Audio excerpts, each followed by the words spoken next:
లో ఉన్న పక్షులు బి గ్రూప్ లో ఉన్న పక్షులు.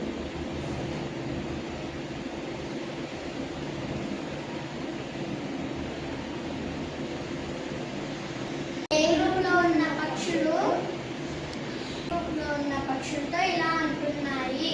బి గ్రూప్ లో ఉన్న పక్షుల్లో బి గ్రూప్ లో నుంచి ఏ గ్రూప్ లోకి ఒక పక్షి జాయిన్ అవుతే అప్పుడు మేము మీకంటే రెట్టింపుగా వెళ్తాము అని ఏ గ్రూప్ లో ఉన్న పక్షులు అంటున్నాయి. అలా కాకుండా బి గ్రూప్ లో ఉన్న పక్షులు ఏ గ్రూప్ లో ఉన్న పక్షులతో అంటున్నాయి.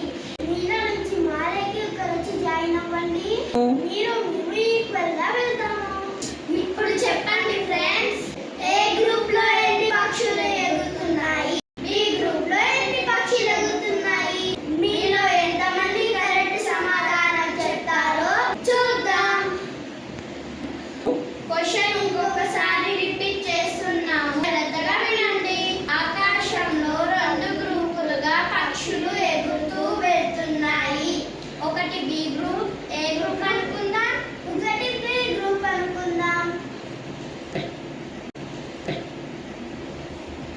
ఏ గ్రూప్ లో ఉన్న పక్షులు బి గ్రూప్ లో ఉన్న పక్షులు.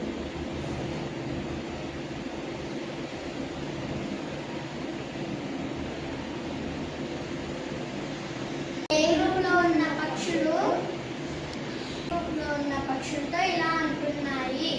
బి గ్రూప్ లో ఉన్న పక్షుల్లో బి గ్రూప్ లో నుంచి ఏ గ్రూప్ లోకి ఒక పక్షి జాయిన్ అవుతే అప్పుడు మేము మీకంటే